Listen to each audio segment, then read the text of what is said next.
Here we go again. Uh, we are just leaving Buffalo, New York, which is at the end of the Erie Canal, and we are now into Lake Erie. And we'll be heading. This is the top of Lake Erie. Lake Erie. We're gonna have to go all the way down to the bottom of Lake Erie, which is right by Detroit. And in Detroit, we get into the Detroit River. Uh, then we hit a small lake, St. Clair Lake, and then after that, we are in Lake Huron at the bottom part of Lake Huron, and we're going to have to go all the way up Lake Huron to get into Lake Michigan, right at Mackinac City and the Mackinac Bridge. That's where Lake Michigan and Lake Huron meet, and then we'll be heading from there down Lake Michigan to Chicago. But anyway, this is the first leg of the Erie of Lake Erie. I've recorded 2 days here, mainly because don't want to just record water and nothing but water and then more water. So I just kind of filmed a couple pieces while in the little ports that I stayed.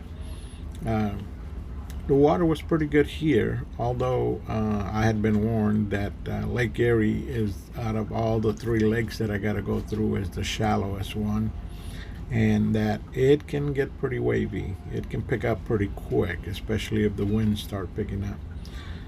Right now it's not too bad, but here you can see there's Buffalo way there in the background.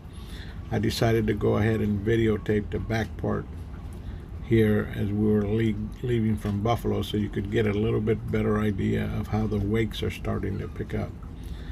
They're still not too bad, but they are starting to pick up, and they do get a little bit rougher here. It's hard to say when these little gust of winds and when the wakes start picking up, but it was a little rough, but it wasn't bad. I was able to handle it. The boat was easily handled, the wakes. It's just after a while of going back and forth. It does kind of get old. But we made it, and here we are going into our first little town, a little port here on Lake Erie. I'm not sure what little town this was in, but basically what I do is when I come into the little porch right here, as soon as I get in through the breaker walls and everything, I start looking for somewhere to tie up. And there's sometimes I can spot like a floating dock or something like that somewhere close, and that's the first thing I look at. If it's a boat ramp, where it's a public boat ramp, that's where I normally shoot for.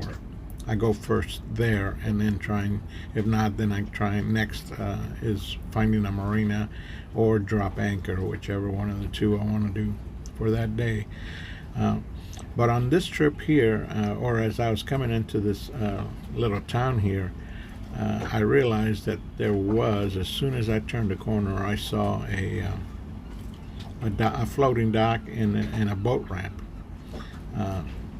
So I decided, well, I'm going to try that boat ramp and see. What I do is I go in there, and then I can normally tie up for a few minutes. They're not going to say anything. So what I do is I'll tie up, and I go in there and check to see if they've got bathrooms, public bathrooms around somewhere close. And then I also, the other thing I look at is I look if there's any signage on the docks that might say, no overnight stay or something like that. If it doesn't have any signs on there, the worst they can do is come over and tell you that you can't stay there overnight. In which case, you untie and you move on. And if it's dark already, you just don't have to go very far. You just get away from your lines not being tied up to the dock, and you can drop anchor. and you can stay there as long as you want.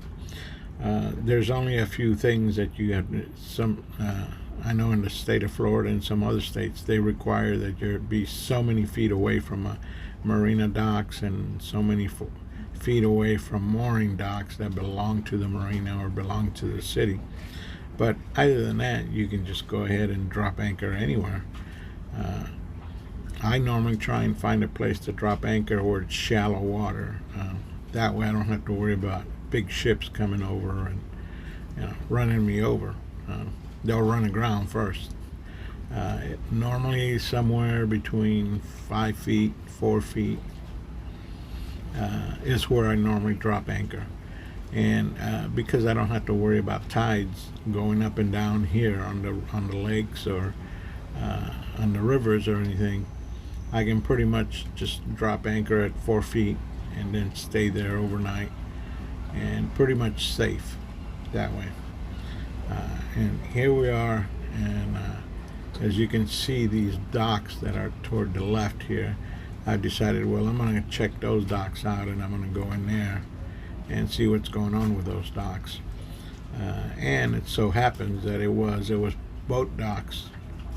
The docks were for a boat ramp where you can go in and out of. But it turns out that boat ramp, even though it's a public boat ramp, you do have to pay the marina that was there to use the ramp.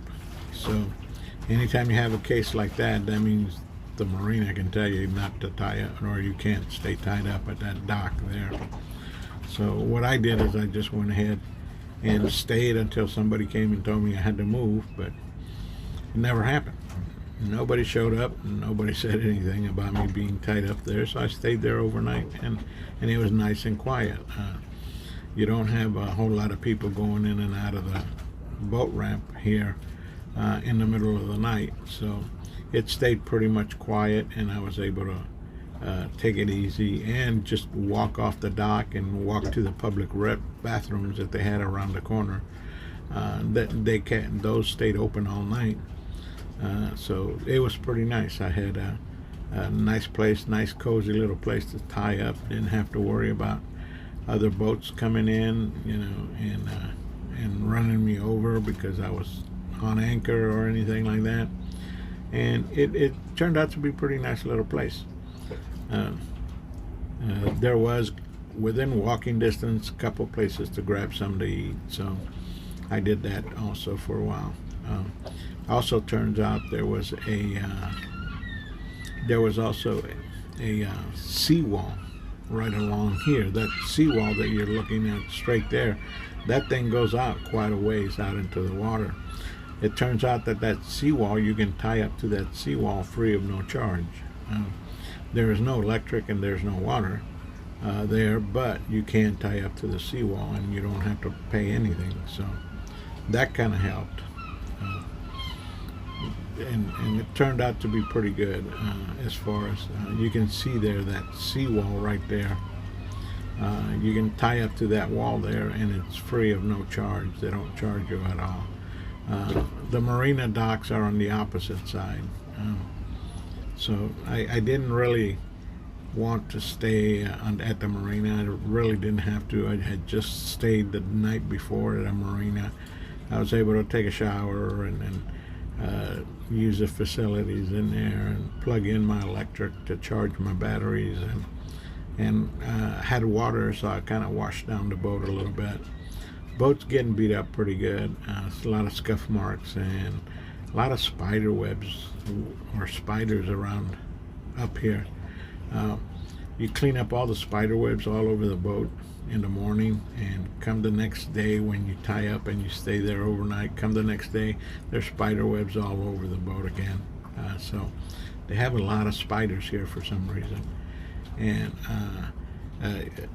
you can see them on the other boats, so it's not like I brought them in from somewhere. So, but anyway, here where I am, where I was tied up at, and I stayed overnight. And you can see that sailboat there. That sailboat was there, tied up, free of no charge. And this is the city seawall. So they can't tell you no, you can't stay or you cannot stay. And it's a good place to tie up too, because obviously you don't have to drop anchor, you don't have to turn on your anchor light and run down your battery, but you don't have the electric and the water that you would normally get at a marina,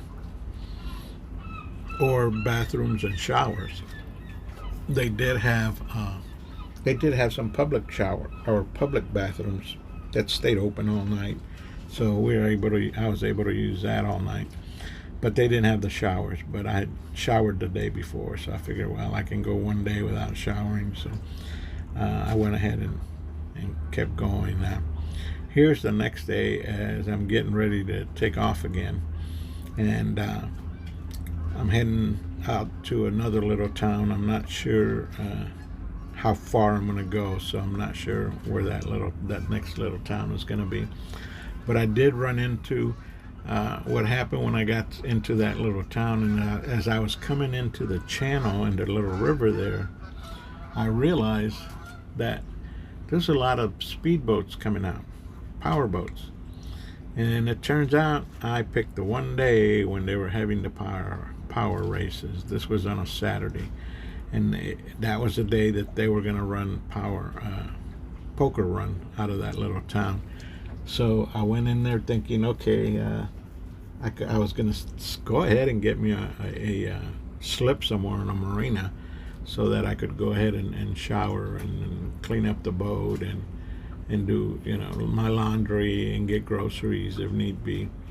But the whole little town was full of, you could see them one right after the other, all full of boats. There was no way I was going to get a slip. So I went downriver a little while, and I happened to see an RV park that had docks. So I thought, well, and they had some empty ones in there. So I guess the slips belonged to the RV place. And I guess they didn't rent them out for boaters because there were no power boats or anything like that. There were some boats there that probably belonged to the people that owned or that had their RV there or was staying there at the park. So I went ahead and tied up anyway. And I found a gentleman that was walking around, and I asked him about it. I said, do you mind or who could I talk to about maybe renting out this spot because of the boat races? I can't find a slip anywhere. So the guy said, well, I'll get the manager. He lives just around the corner here. I'll get the manager, and I'll have him come over and talk to you about it. I don't really know whether they can or can't do that. So the manager showed up a few minutes later, and he asked me when he saw the Florida tags on my boat. He said, "You coming from Florida?" I said, "Yeah." I said, "Yeah, I'm doing the Great Loop." And we got into it, started talking about it. He was pretty interested in it.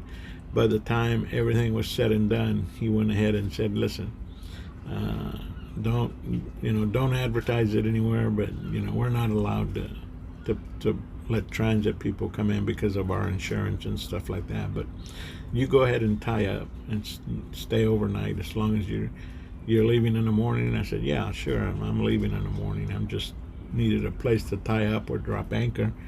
And with all these boats in the river, I'm afraid to drop anchor anywhere around." So he went ahead and let me drop anchor. And here's that little place I was telling you about, or where the RV place was. And as soon as I came in here, I realized that I wasn't going to get a spot. This is the break walls. Most of these little towns I've noticed have these break walls along the lake that help, I guess when the lake gets pretty nasty, these break walls help stop the water and keep the water calm on the opposite side. And they always have a green and red buoy markers to let you know this is the entrance between the break walls. And I came in here and was able to, like I said, tie up overnight, and it was a very nice park, very interesting little park. The lake was actually pretty calm that day too. I was able to travel a little bit further than I was expecting to, because it was kind of smooth. And once I tied up, I was able to take out my little electric bike and go out and get me some groceries and stuff, grab something to eat. There was really nowhere close by this RV park within walking distance to get something to eat.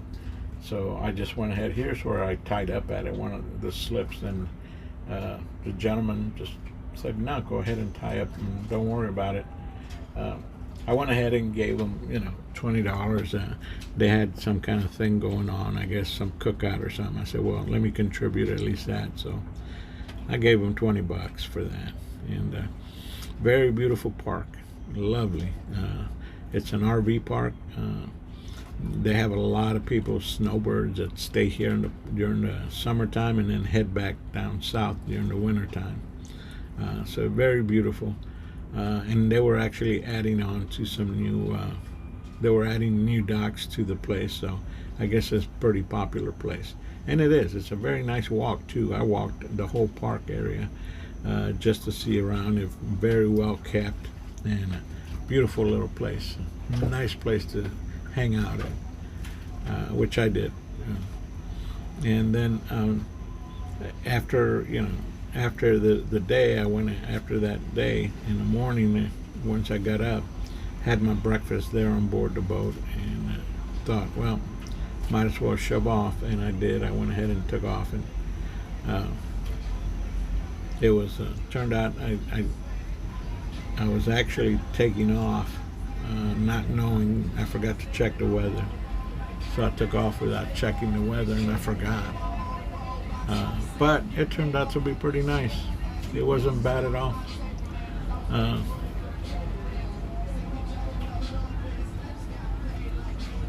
As you can see here, there's a lot of ducks around this area.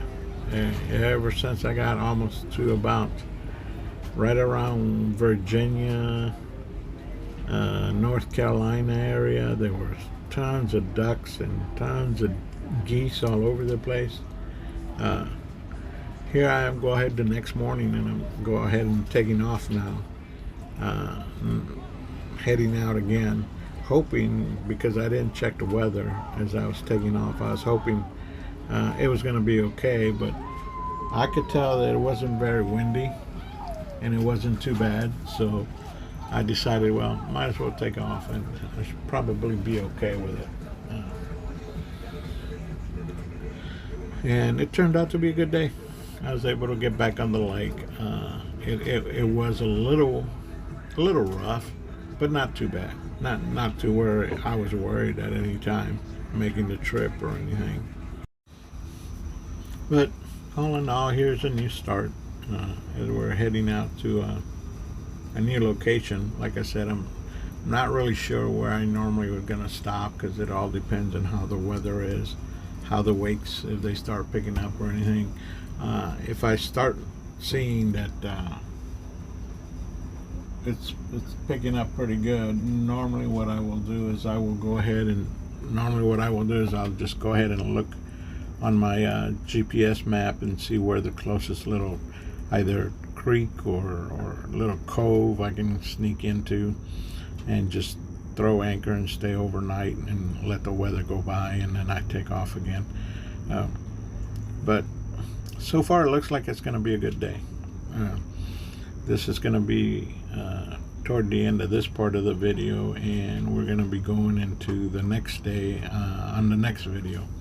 So I'll probably end up being here in the Erie Canal, or on Lake Erie, for about I would think 4 or 5 days. I'm not really sure, but all depends on weather. So here's a very interesting little place. As I came in, on the left hand side here, I stopped off and put fuel there, and the day before I had stopped off, as I was coming in, I stopped off on the other side of the bridge because there was a small little fuel station there. It turns out that other place had was $1.50 higher in the price of fuel than this little place over here on the left hand side. So I mean, it does make a difference where you decide to shop, and I guess all marinas have, doesn't matter what price, whatever price they want to put at, that's what they sell it at. So it pays to check around and see who's got the best deals and the best prices. And like I said, here we are going out and getting ready to tackle the Erie Canal another day. This was, so far, has been 2 days on the lake, and it's been okay. Nothing to complain about. Hopefully, those bad days that people were talking about, that it gets pretty rough, I won't run into those, and I'll be okay. The next little couple of towns that I'm going to run into will probably put me about right at halfway down Lake Erie. And once I do that, get Lake Erie out of the way, I still got Lake Heron, and it's not like I just going across the lakes at the nearest points. I'm actually going from one end of the lake to the other end of the lake, which is on the long side of all 3 lakes. So it's a long drive, but hey, that's part of doing the loop. You gotta love it, you gotta enjoy it, and so far I'm having a great time. I wouldn't give this up. I'm gonna keep going. Hopefully everything will run okay and I won't have any major issues that was gonna stop me from completing the trip. And I should, like I said, I should be able to finish. I'm not really halfway there, but once I get up to Lake Michigan and start heading south on Lake Michigan, that's probably right about where my halfway point is going to be. So once I get there, I'll be done. So till next film, here we go. The end of this one is just about finished. So part 3 of the Great Lake coming up here shortly. Thank you for watching. Hope you're enjoying the videos, and we will get to see the next one coming up pretty soon here.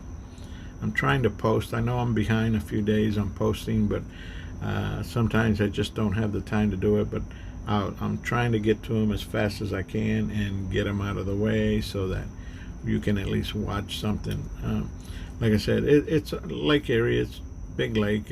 Nothing exciting, but this is the end. Thank you.